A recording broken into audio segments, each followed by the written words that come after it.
This iHeartRadio station is brought to you by Vitamin Water. Okay, you can do this. I know. Carvana makes it so convenient to sell your car. It's just hard to let go. My car and I have been through so much together. But look, you already have a great offer from Carvana. That was fast. Well, I know my license plate and VIN by heart, and those questions were easy. You're almost there. Now to just accept the offer and schedule a pickup or drop-off. How'd you do it? How are you so strong in letting go of your car? Well, I already made up my mind, and Carvana's so easy. Yeah, true. And sold. Go to Carvana.com to sell your car the convenient way. Bienvenue à vous qui avez décidé de nous écouter et de prendre part à ce nouveau voyage de l'esprit.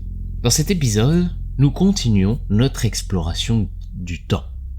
Après une première partie permettant d'introduire le concept même du temps, à la fois d'un point de vue philosophique, mais aussi d'un point de vue physique, observationnel, il est temps d'essayer d'expliquer la nature du temps, de manière scientifique. Nous avions terminé le dernier épisode en comparant l'univers à un cours d'eau. Le courant représentant le temps, immuable, s'écoulant toujours dans le même sens, sur lequel nous naviguons, emportés par celui-ci. Et vous allez voir dans cet épisode que la métaphore prendra à nouveau son sens.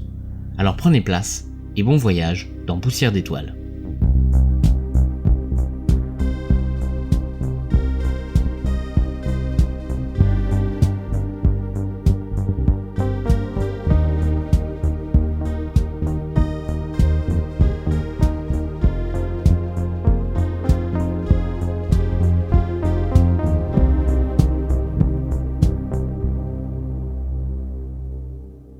Nous avions vu dans l'épisode précédent que, pour de nombreux philosophes, le temps, c'était synonyme de changement, un moyen de mesurer l'évolution, le changement d'un objet d'étude.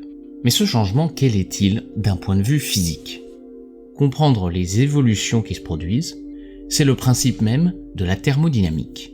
Vous en avez déjà entendu parler, Willy en a déjà fait un épisode sur le sujet que je vous invite à écouter d'ailleurs. Mais alors que vient faire cette fameuse thermodynamique avec notre courant, notre flèche du temps? Et pourquoi semble-t-elle intricablement liée? Pour commencer, écoutez ces deux sons.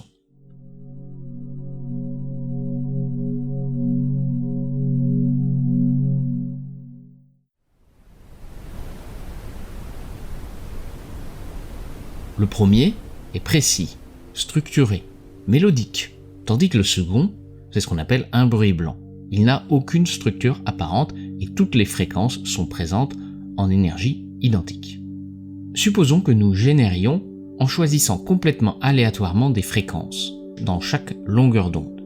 Voici donc ce son généré. Si maintenant je vous demande auquel des deux sons précédents ce nouveau son ressemble-t-il le plus ? Eh bien vous me répondrez normalement que ce son aléatoire ressemble davantage au bruit blanc qu'au son plus mélodieux, parce qu'il ne présente pas de structure particulière. Si nous continuons à générer de nouveaux sons aléatoires, la plupart d'entre eux ressembleront davantage au bruit blanc qu'à la mélodie. La probabilité de créer au hasard une mélodie précise est très faible, et en général, nous obtiendrons un son sans structure, homogène. En thermodynamique, cette propriété de ressembler à quelque chose d'aléatoire et d'homogène, c'est ce qu'on appelle l'entropie. Si on voulait retranscrire l'entropie de façon auditive, on dirait que le bruit blanc possède une entropie plus grande car il a plus de chances de ressembler à un son aléatoire. Dans notre univers, l'entropie est définie de la même façon. L'univers est composé d'atomes qui peuvent s'agencer de multiples façons. Certains de ces agencements semblent homogènes, comme l'air qui nous entoure par exemple, alors que d'autres présentent des structures, comme un cristal. Et alors imaginons que nous générions aléatoirement, comme la musique, un nouvel agencement de la matière en choisissant au hasard la position et la vitesse de chaque atome. Eh bien, nous avons évidemment davantage de chances de tomber sur un agencement homogène qui ne ressemble à rien, et donc plutôt à un gaz qu'à une structure très ordonnée comme un cristal. Autrement dit, il est difficile de générer de l'ordre de façon aléatoire. On dit, là encore, que le gaz a davantage d'entropie, car il ressemble plus souvent à une distribution aléatoire. Pour comprendre, imaginez 100 personnes dans une grande salle, et vous dites à chacun de se placer là où il le souhaite. Eh bien, vous en conviendrez, il y a beaucoup plus de chances que leur position ne ressemble à rien, plutôt que tout le monde soit parfaitement en file indienne. Plus précisément, l'entropie d'un objet, c'est une grandeur qui définit tous les agencements possibles qui ressemblent à l'objet qu'on étudie. Oui, alors peut-être que ça ressemble, mais ce n'est pas le même objet. Et en théorie, oui, mais dans la pratique, on a un tel nombre d'atomes à l'échelle macroscopique que les tout petits écarts qui sont permis ne se voient pas. Prenez par exemple 2 ballons remplis d'air. Les molécules à l'intérieur ne sont pas exactement identiques en tout point, elles n'ont peut-être pas exactement la même vitesse. Peut-être qu'un ballon contient un peu plus d'atomes d'azote que dans l'autre, etc. Mais disons que grosso modo, de notre point de vue, c'est la même chose. Et donc ils ont la même entropie. Si on essaye de retranscrire des phénomènes physiques en son, l'entropie de cette mélodie est donc plus faible que celle du bruit blanc. Car il existe beaucoup plus de configurations qui ressemblent à un bruit blanc plutôt qu'à celle d'une mélodie. Mais alors vous allez me dire, quel rapport avec le temps ? Eh bien, on en a parlé dans notre épisode sur la perception de ce qui semble être la flèche du temps. Ce fleuve dont le courant nous fait aller dans une seule direction précise, le futur qui devient le présent, puis le présent devenant à son tour le passé. Eh bien, une des explications plus physiques, du moins d'un point de vue macroscopique, réside justement dans cette entropie, notamment un de ces principes qui est le fameux second principe de la thermodynamique. Il nous dit ceci: toute transformation d'un système s'effectue avec une augmentation de l'entropie globale. On dit qu'il y a création d'entropie. Autrement dit, dans un système isolé, l'entropie ne peut pas diminuer avec le temps. Ça paraît abstrait, mais je vous assure que vous allez comprendre tout de suite avec des exemples concrets. Prenons 2 objets d'étude. Un verre, puis un verre cassé. Vous savez intuitivement identifier l'ordre chronologique entre ces 2 états. Vous savez parfaitement qu'on ne peut passer que du verre entier au verre qui se casse. De même, prenons 2 états différents, un bac d'eau chaude et un bac d'eau froide, et ensuite un deuxième état qui est une eau tiède. Vous savez pertinemment que c'est le mélange de l'eau chaude et de l'eau froide qui donne de l'eau tiède, et non pas l'eau tiède qui se met à se séparer en une partie froide et une partie chaude. Vous avez donc l'intuition du temps. Pourtant, à l'échelle microscopique, les 2 états avant et après ne semblent rien présenter de très différent. Alors pourquoi ces 2 événements n'arrivent que dans un seul sens ? Pour reprendre l'exemple du verre, je vous invite à compter le nombre de possibilités qu'il y a pour un verre d'exister. Normalement, vous devriez me répondre une seule. Il n'y a pas 36 000 configurations possibles. Maintenant, pensez à l'état que l'on appellerait le verre cassé et au nombre de configurations possibles. Eh bien, elles sont presque infinies. Vous pouvez le casser en 2, en 3 morceaux, en miettes, l'écraser, l'éparpiller, bref. Si on prend le nombre d'états possibles, il y a un seul état qu'on appellerait verre entier pour une infinité d'états qu'on appellerait verre cassé. Si on avait toutes les configurations possibles devant nous et que, en fermant les yeux, on en pointait une du doigt au hasard, il serait beaucoup plus probable qu'on tombe sur la configuration verre cassé que celle de la configuration verre entier. Et pour l'univers, c'est exactement la même chose. Mais cela veut dire que passer d'un état cassé à un état entier n'est pas totalement impossible. Mais il y a une probabilité d'apparition tellement faible que l'observer durant des milliards d'années ne serait même pas assez long pour avoir la chance de voir l'événement se produire. Alors vous pourriez vous demander, oui, mais pourquoi les choses changent ? Pourquoi est-ce que l'eau chaude et l'eau froide doivent se mélanger obligatoirement ? Pourquoi est-ce qu'elles ne resteraient pas chaudes d'un côté et froides de l'autre ? Eh bien c'est sur ce point que la notion d'entropie va être cruciale. Parce que dans l'univers, si on laisse un système évoluer spontanément, son entropie a tendance à augmenter. C'est ce fameux second principe. Alors derrière ce principe très fort se cache en fait une réalité et une explication très simple. Dans notre univers, les atomes, vous le savez très bien, ne sont pas fixes, ils sont agités. Et leur répartition microscopique fluctue constamment, au hasard des événements, d'une collision d'un atome avec un autre, de l'absorption ou de l'émission d'un photon, de la désintégration d'une particule. Bref, les particules, les molécules, les atomes passent en permanence d'une configuration à une autre. Autrement dit, les choses ne peuvent jamais rester telles qu'elles sont.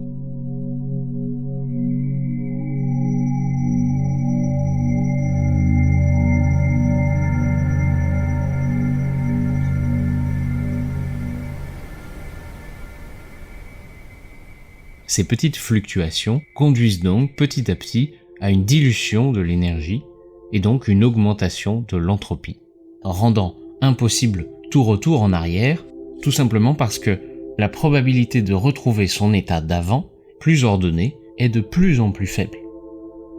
Alors maintenant que nous comprenons ce à quoi correspond ce fameux courant dans notre rivière, cela ne répond pas à la plus grande question. D'où ce courant prend-il sa source ? Eh bien, il vient de la manière dont s'est créé notre univers. Le Big Bang suggère que l'univers a commencé dans un état de très très faible entropie. À l'état initial, notre univers est incroyablement chaud et dense, avec une répartition presque uniforme de la matière et un niveau d'énergie extrêmement spécifique. Cet état hautement ordonné représente donc une faible entropie. Tout simplement parce que cet état est très très peu probable, comme notre verre entier. Et à mesure du temps passant, l'univers se refroidit, commence à se développer. La matière et l'énergie commencent à se regrouper en grumeaux qui vont former des étoiles, des galaxies, des distributions aléatoires. La matière qui compose l'univers a évolué progressivement au gré de microscopiques changements, l'entropie augmentant de façon inéluctable, un peu plus à chaque seconde. Petit à petit, notre univers tel notre verre se brise, s'éparpille, et tout retour en arrière est statistiquement quasi nul. Alors, après avoir appris ça, on peut se demander si l'univers finira par être complètement homogène. On peut imaginer effectivement qu'en augmentant sans cesse son entropie, il finisse par atteindre un maximum, que l'univers atteigne finalement un état d'équilibre, comme notre mélange d'eau froide et d'eau chaude qui finit au bout d'un moment par ne plus évoluer. Mais alors, s'il n'y a plus d'évolution, il n'y a plus de courant, ça voudrait dire que la flèche du temps disparaîtrait, car les seules fluctuations microscopiques qui resteraient ne seraient pas suffisantes pour augmenter son entropie. Mais maintenant que nous comprenons un peu mieux la nature profonde du temps, vous allez voir que nous ne sommes pas au bout de vos surprises. Car ce temps, ce courant, est plus malléable qu'on le croit. Notre temps est-il le même que celui de l'univers, que celui d'une autre planète ? Vous allez voir que ce n'est pas forcément le cas. N'est-ce pas, Willy ? Merci Maxence, voilà. Aujourd'hui, on va essayer de rentrer dans une phase un peu plus scientifique en utilisant beaucoup d'expériences de pensée. La dernière fois, petit rappel rapide, on a essayé de donner une définition du concept de temps d'une façon intuitive, avec ce qu'on ressent, avec aussi la façon dont on en parle entre nous, la notion de verbe, la notion de futur, de présent, de passé. Maxence nous a exposé les visions classiques, philosophiques de la notion de temps, dans une démarche plutôt intuitive sur la notion de temps. Finalement, qu'est-ce que je sais du temps ? Rien. Mais ce que je sais faire, c'est mesurer un intervalle de temps entre deux événements. Cet intervalle de temps, pour pouvoir le mesurer, j'ai utilisé la notion de mouvement périodique. Il suffisait de compter un certain nombre de périodes entre deux événements. On a, rappelez-vous, utilisé les étoiles, on a ensuite utilisé les pendules, puis des notions mécaniques, puis électroniques, puis même atomiques. Dans la mesure où, finalement, tout ce qui est dans l'univers est observable, est mesurable, est quantifiable, il a même une forme, sauf le temps, non. Rien. On ne peut absolument pas le concevoir d'une façon équivalente au matériel. La première expérience de pensée plutôt simple, mais absolument infaisable évidemment. Imaginons que je mette des horloges atomiques, donc d'une précision quasi absolue, un peu partout dans l'univers, que ce soit sur Terre, dans un laboratoire, dans une voiture, dans un avion, dans une fusée, dans votre poche, autour de la Lune, ou au fin fond de l'univers, enfin voilà. Je les synchronise bien évidemment, et tac, je déclenche. Une fois que c'est déclenché, ma question est simple. Est-ce que si je récupère toutes ces horloges atomiques, est-ce qu'il se sera passé le même intervalle de temps entre tous les événements qui se sont déroulés ? Bien sûr, expérience non faisable, mais peut-être à une plus petite échelle, on en reparlera après. La deuxième expérience est utilisée par votre intuition quand vous êtes en voiture. au moment du siècle des Lumières, Galilée, Kepler, Newton, etc. pensaient d'une façon intuitive et mathématique et observationnelle. Galilée, lui, a commencé à parler d'une certaine relativité. Alors, relativité, c'est je regarde les choses relativement à quelqu'un d'autre. Par exemple, imaginez que vous êtes en voiture à 100 km/h sur une route parfaitement rectiligne, et puis voilà, une voiture vous dépasse, elle est à 110 km/h. Évidemment, vous allez voir la voiture vous dépasser à 10 km/h simplement. Il va vous sembler que ça va mettre un temps très long pour qu'elle vous dépasse. Par contre, la personne qui est au bord de la route va voir une voiture passer à 100 km/h et une voiture la doubler à 110 km/h. Bon, c'est tout à fait intuitif. Donc voilà pourquoi la notion de relatif. Donc on peut observer les vitesses d'une façon relative. Apparemment, si dans ces deux voitures je mets la même horloge atomique et que je regarde à la fin de l'expérience, évidemment, intuitivement, je vais trouver les mêmes résultats. Et d'ailleurs, c'est ce que je vois. En très grande approximation, je verrai bien qu'elles sont mesurées le même temps. Autre expérience, si jamais vous êtes à 100 à l'heure, évidemment, puis qu'une voiture vous croise dans l'autre sens à 100 à l'heure, bon bah vous avez l'impression qu'elle vous croise à 200 à l'heure et la personne qui est au bord de la route verra deux voitures passer à 100 km/h, une dans un sens, une dans l'autre. Donc voilà ce que c'est qu'être relatif. C'est-à-dire, je vois l'univers relativement par rapport à moi. Et puis, est-ce que vous voyez l'univers par rapport à vous? Et on peut très bien en discuter tous les deux. Et puis, finalement, on dit, tiens, oui, on a observé quasiment la même chose. Une dernière expérience de pensée assez rigolote. Imaginez que vous êtes en voiture, plateau. Et sur le plateau de la voiture, il y a un archer et qui va tirer une flèche dans le sens opposé de la voiture. Alors, imaginons que la voiture roule à 50 km/h et que l'archer va tirer une flèche et la flèche va aller à 50 km/h dans l'autre sens. Et puis vous êtes au bord de la route. Donc la voiture passe et l'archer décoche sa flèche au moment précis où il passe devant vous. Vous allez voir quoi? Vous allez voir une voiture passer à 50 km/h et finalement, comme il lance une flèche qui va à 50 km/h, 50 km/h dans un sens, moins 50 km/h dans l'autre sens, qu'est-ce que vous allez voir?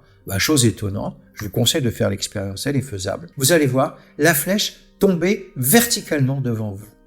Donc cette notion de relativité était déjà connue depuis très longtemps. À la fin du 19e siècle, on s'est posé la question, on était embêté avec la lumière.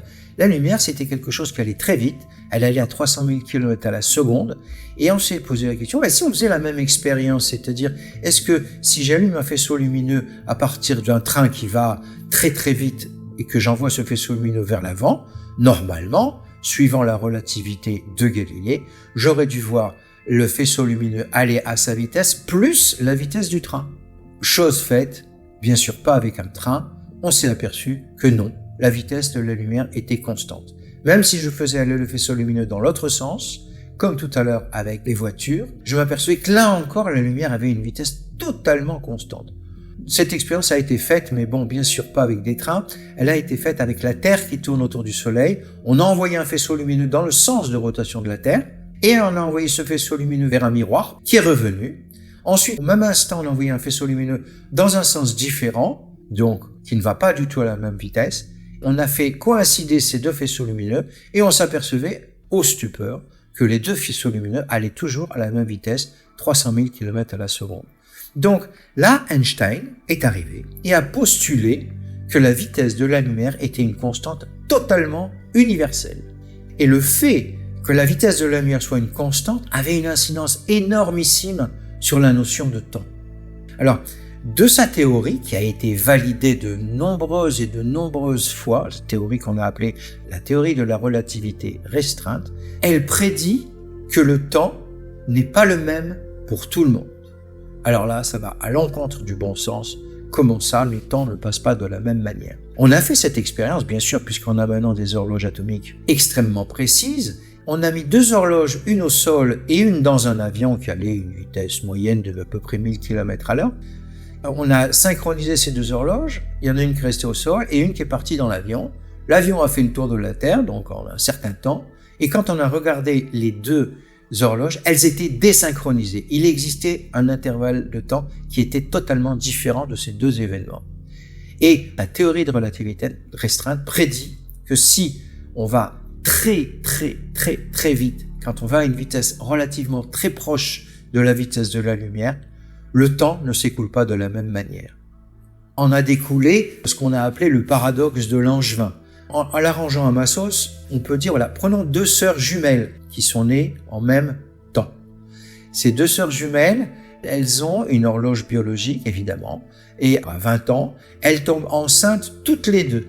Au moment où elles sont enceintes, il y a une des 2 sœurs qui part en vaisseau spatial allant à une vitesse terriblement élevée de l'ordre de quasiment la vitesse de la lumière, et à chaque fois que 24 heures se passent, elle coche un jour. Et évidemment, son horloge biologique lui permettra, au bout de 9 mois, de mettre au monde un magnifique bébé, et elle décide de rentrer, faire un retour, donc encore de 9 mois finalement. Donc il s'est passé pour elle, elle a vieilli de 18 mois, et son bébé à 9 mois en arrivant sur Terre. Elle décide d'aller voir sa sœur, elle sonne chez sa sœur, et qui ouvre? Eh bien, c'est le bébé de sa sœur qui a au moins 20 ans, alors qu'elle en a 40. Bon, bien sûr, cette expérience n'a jamais été faite, c'est simplement pour dire que plus on va vite, plus l'intervalle de temps entre les événements est raccourci. En fait, non seulement l'intervalle de temps est raccourci, mais la distance aussi est raccourcie. On va imaginer un vaisseau spatial qui part se balader dans l'univers avec une accélération constante de 10 mètres par seconde toutes les secondes, c'est-à-dire 1 G. Donc, c'est exactement ce qui se passe comme accélération qu'on a sur Terre, 1 G. Donc, vous êtes collé au sol de votre vaisseau spatial, et puis vous allez à une accélération de 10 mètres par seconde toutes les secondes. Et vous décidez de vous balader. Alors, vous allez d'abord en direction de Proxima du Centaure. Proxima du Centaure, rappelez-vous, c'est la plus proche du système solaire, et cette étoile se trouve à peu près à 4 années-lumière, disons. Si vous regardez votre temps propre dans votre vaisseau spatial avec votre montre, vous allez voir qu'il s'est passé seulement 2,34 ans, alors que sur Terre, il s'est passé à peu près 5 ans. Maintenant, si vous voulez aller vers le centre de la galaxie, qui est à 30 000 années-lumière, il vous faudra seulement 11 ans, alors qu'il s'est passé quasiment 30 000 ans sur Terre. Si vous voulez aller voir la galaxie d'Andromède, qui se situe à 2 millions d'années-lumière, il vous faudra simplement 15 ans. Si vous voulez faire le tour de l'univers, il vous faudra seulement 25 ans. Donc, bien sûr, quand vous allez revenir, il sera passé tout ce temps sur Terre, donc la Terre n'existera certainement même plus. Enfin, simplement pour dire que l'intervalle de temps dépend simplement de la vitesse du support qui bouge, qui permet de mesurer.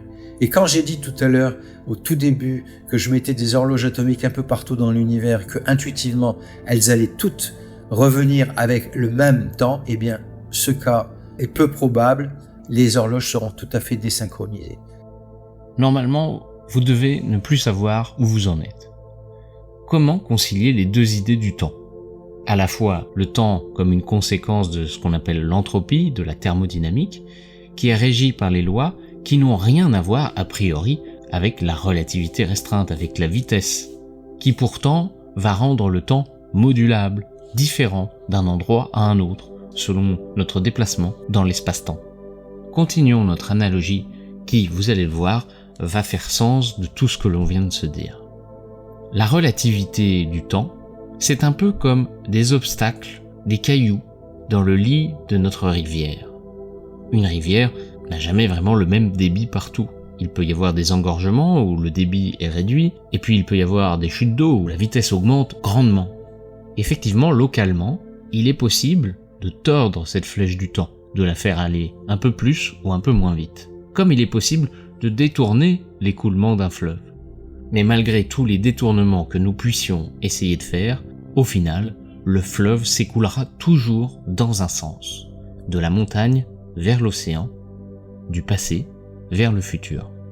Mais alors si le fleuve, lui, ne peut pas être changé de sens, est-ce que nous ne pourrions pas envisager un moteur suffisamment puissant qui nous permette de s'opposer à ce terrible courant qui est le temps et de potentiellement pouvoir le remonter? Eh bien, c'est ce que nous verrons dans le prochain épisode. Merci, à la prochaine. Avant de terminer cet épisode, nous voulions remercier Vincent qui nous dit sur Apple Podcast: simplement génial, merci à vous les amis pour votre mise en lumière de l'univers et merci pour votre travail, je vous claque la bise et bon voyage cosmique à tous. Eh bien, on te claque la bise aussi Vincent, moi et Willy bien sûr. Vous êtes toujours aussi nombreux à nous envoyer des commentaires, ça nous fait extrêmement plaisir. Et surtout, soyez tout aussi nombreux à nous poser vos questions. Je vous rappelle que nous allons sortir un épisode spécial où nous vous laissons la possibilité de nous poser vos questions pour que nous puissions répondre à vos plus grandes interrogations. Et en attendant, je vous dis à très bientôt pour un nouvel épisode de Poussière d'étoiles.